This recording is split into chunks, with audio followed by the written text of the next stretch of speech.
नमस्कार विद्यार्थियों, स्वागत है आपका हमारे चैनल योगा एजुकेशन इंडिया में। विद्यार्थियों, जैसा कि आप यूजीसी नेट JRF परीक्षा प्रश्न पत्र को व्याख्या सहित हल कर रहे हैं। क्वेश्चन तो मैंने नेट एग्जाम से लिए हैं, लेकिन अगर आप योग से रिलेटेड किसी भी प्रकार का कोर्स कर रहे हैं, उन सभी में यह वीडियो काम आने वाला है। ध्यान से समझिएगा, स्वयं से प्रश्न हल करने की कोशिश कीजिएगा। चलिए समझते हैं।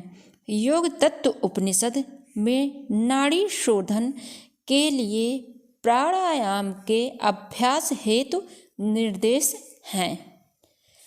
पहले यह देखना किस उपनिषद में पूछा गया है, फिर किसके विषय में पूछ रहा है। तो ए प्रतिदिन 4 बार, बी प्रतिदिन 3 बार, सी 3 मास तक, मास मतलब मंथ, डी 4 मास तक। सही विकल्प चुनिए।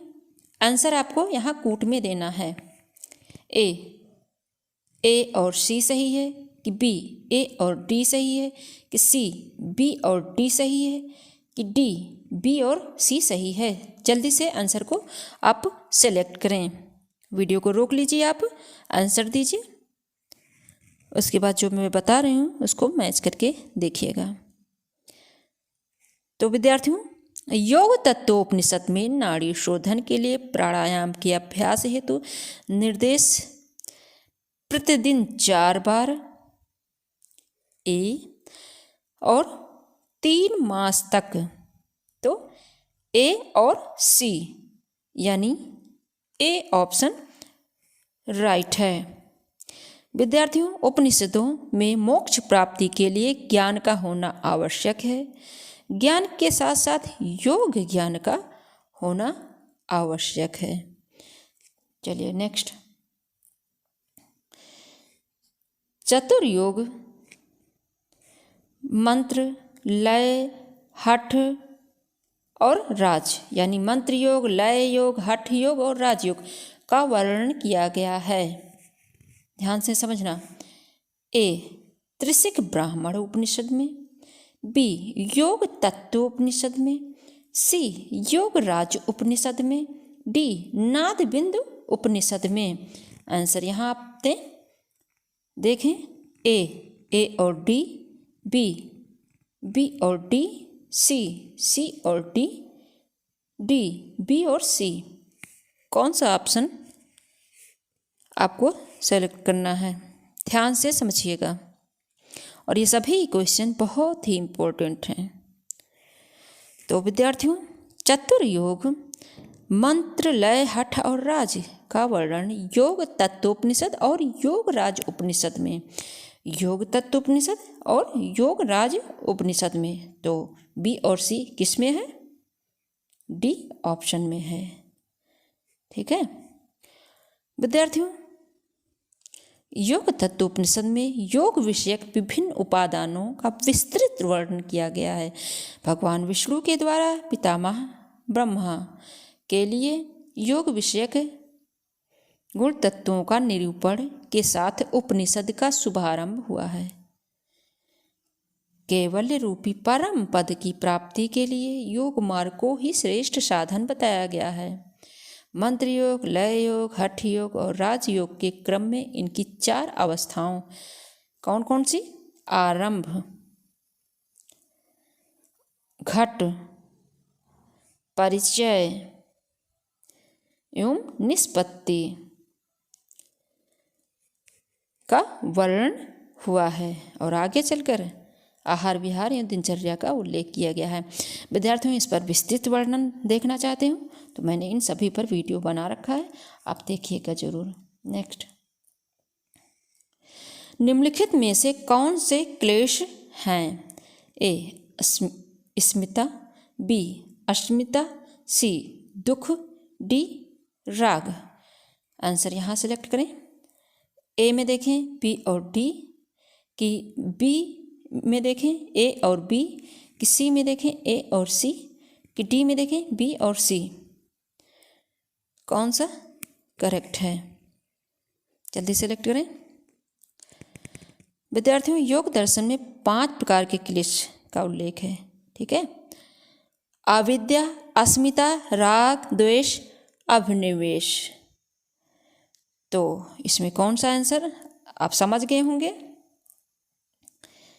ए, बी और डी, अस्मिता और राग। विद्यार्थियों, अस्मिता जीवात्मा और बुद्धि को एक समझना ही अस्मिता है। अभिमान के नाश होने पर ही गुणों के ग्रहण में रुचि होती है। और अविद्या विस्तृत वर्णन है। आप इन सब पर विस्तृत जानना चाहते होंगे तो योग सूत्र का वीडियो जरूर देखिएगा, ठीक है। राग, जो सुख संसार में भोगे हैं उन्हें याद करके फिर भोगने की इच्छा रखना राग कहलाता है। चलिए नेक्स्ट। यहाँ पर बहुत विस्तृत में वीडियो बहुत बड़े हो जाएंगे विद्यार्थियों, इसलिए थोड़ा थोड़ा समझिए, उसके वीडियो में जाकर आप बहुत अच्छे से समझ सकते हैं। निम्नलिखित में से किन आसनों का शिव संहिता में उल्लेख नहीं किया गया है? ए, सिद्धासन, बी, उग्रासन, सी, भद्रासन, डी, मुक्तासन।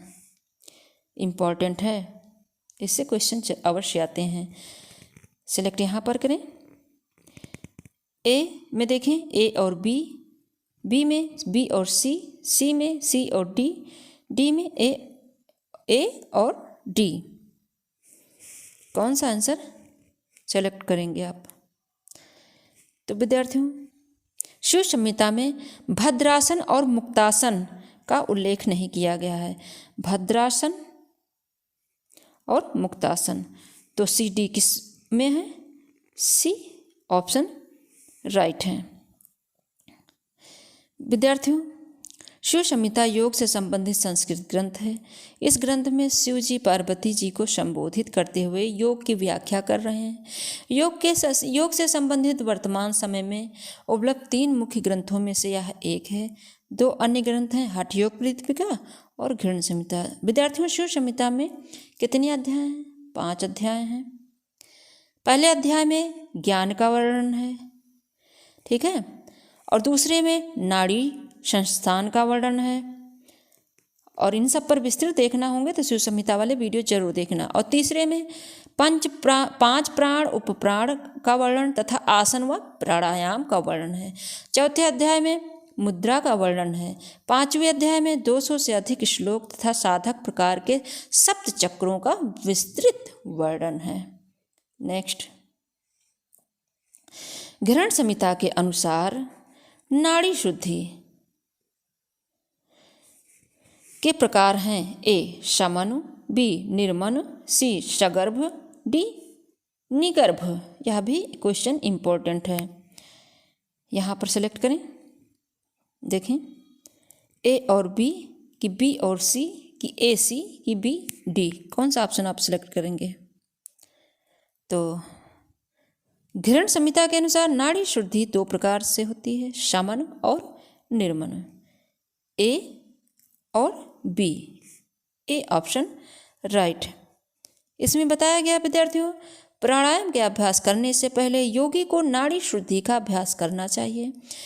इसके लिए उपयुक्त आसन बताते हुए कहा है कि साधक को कुश से बने आसन पर, मृग के चमड़े से बने आसन पर, व्याघ्र के चमड़े से बने आसन या फिर कंबल को बिछाकर उसके ऊपर बैठकर पूर्व या उत्तर दिशा में मुँह करके नाड़ी शुद्धि का प्राणायाम करना चाहिए, ठीक है।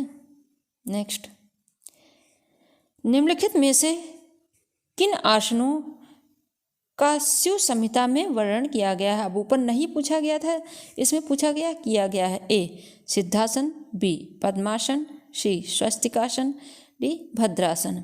सिलेक्ट यहाँ करें।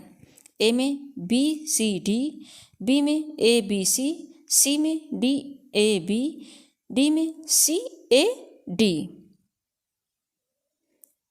तो विद्यार्थियों, शिव संहिता में निम्नलिखित आसनों का वर्णन किया गया है। कौन सा? Siddhasana, Padmasana, Swastikasana. A B C, B option right है। चलिए, इसमें विस्तृत विद्यार्थियों समझना चाहते तो शिव संहिता में समझ लीजिएगा, ठीक है।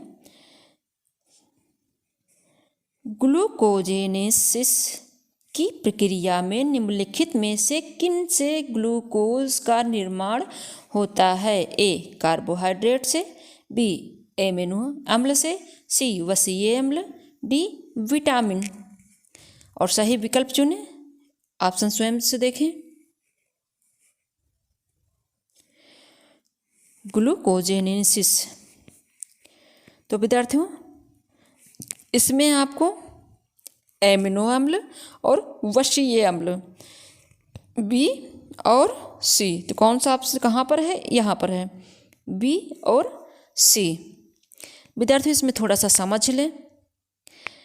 ग्लूकोजेनेसिस या ग्लाइको अपघटन श्वसन की प्रथम अवस्था है जो कोशिका द्रव में होती है।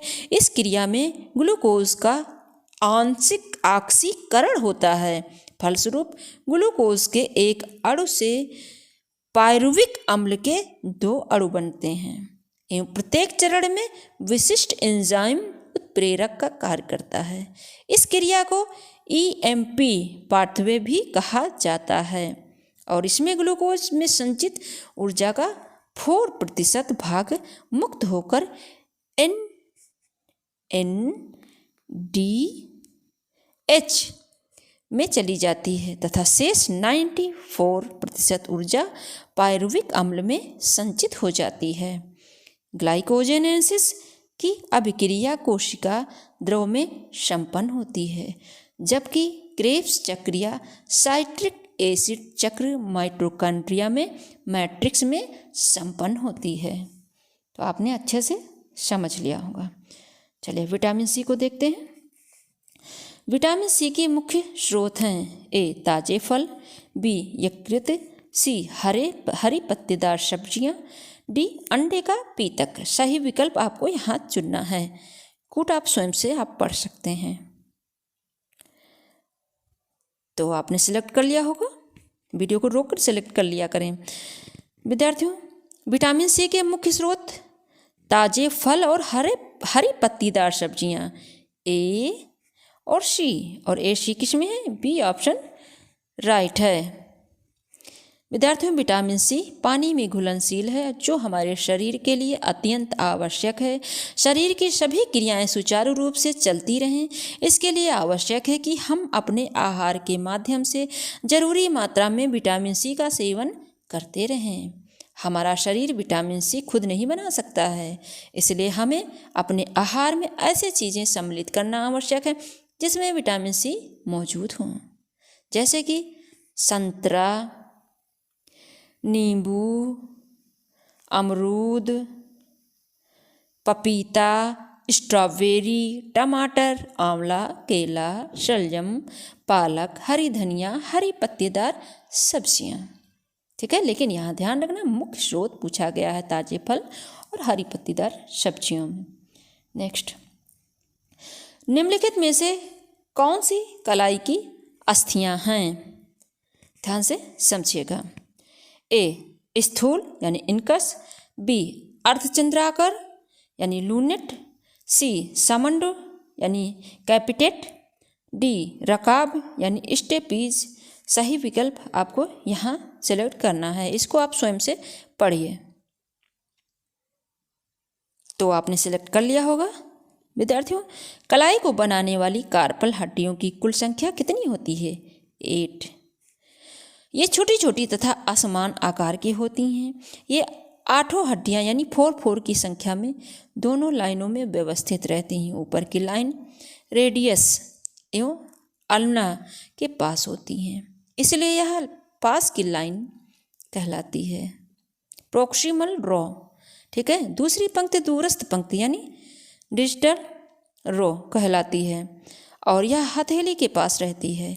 दोनों लाइनों में हड्डियां बाहर से अंदर की ओर निम्न प्रकार से स्थित होती हैं।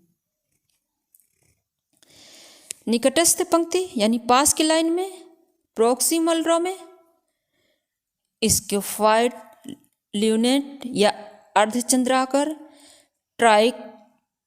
ट्राइक्विट्रल, पिशीफार्म, और दूरस्थ पंक्ति है यानी हर की लाइन में ट्रेपीजियम, ट्रेपीजाइड, कैपिटेट यानी सम्मुन और हैमेट।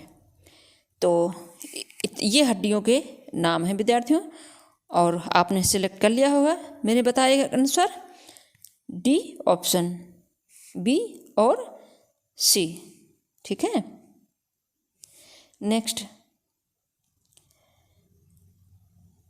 नेत्र की संवाहिका परत यानी वैक्सीकुलर कोट निम्नलिखित में से किससे निर्मित होती है? ए श्वेत पटल यानी स्क्लेरा, बी स्वच्छमंडल यानी कॉर्निया, स्वच्छमंडल कॉर्निया, और सी रक्तक पटल यानी कोराइड, डी परितारिका यानी आयरिस। और सही विकल्प यहाँ चुनें। कोट आप स्वयं से पढ़ें। तो विद्यार्थियों आपने सेलेक्ट कर लिया होगा। नेत्र गोलक के निर्माण ऊतकों के निम्न 3 परतों से मिलकर बनता है। बाह्य तंतुम परत, ठीक है, और अभिमध्य बाहिकामी और आंतरिक तंत्रिका मई परत। इस प्रकार से कौन से आंसर आपको देने हैं? सी और डी। इसमें थोड़ा समझ लें विद्यार्थियों।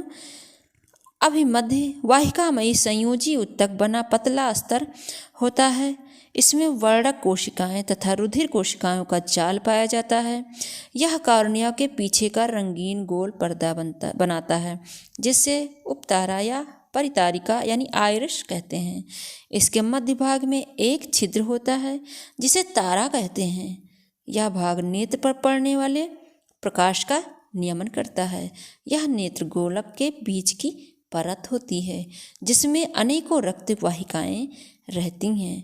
इसमें रंजित पटल या कोराइड या रक्तक पटल, रोमक पिंड या सिलियरी बॉडी तथा उपतारा या आयरिस का समावेश होता है। और वाहिकामयी परत का पिछला यानी भाग एक पतली मेम्ब्रेन का बना होता है, जिसे रंजित पटल या कोराइड कहते हैं, या कोराइड। तो आपने अच्छे से समझ लिया सी और डी आंसर को। नेक्स्ट, सभी कंप्लीट हो गए हैं। 10 प्रश्न मैंने इसमें लिए थे। तो आशा करती हूँ आप जिस प्रकार से मैं आपको समझा रही हूँ, आप अपने अनुभव ज़रूर शेयर करना। आपको कैसे लग रहे हैं यह वीडियो, और नए चैनल पर तो चैनल को सब्सक्राइब करना, बेल आइकन जरूर प्रेस करना, ताकि मैं जैसे वीडियो अपलोड करूँ आपको तुरंत नोटिफिकेशन प्राप्त हो सके। स्वयं देखना तथा दूसरे बच्चों को ज़रूर से ज़रूर शेयर करना। शेयर करने से दूसरे बच्चों तक भी ये ज्ञानवर्धक वीडियो पहुँचती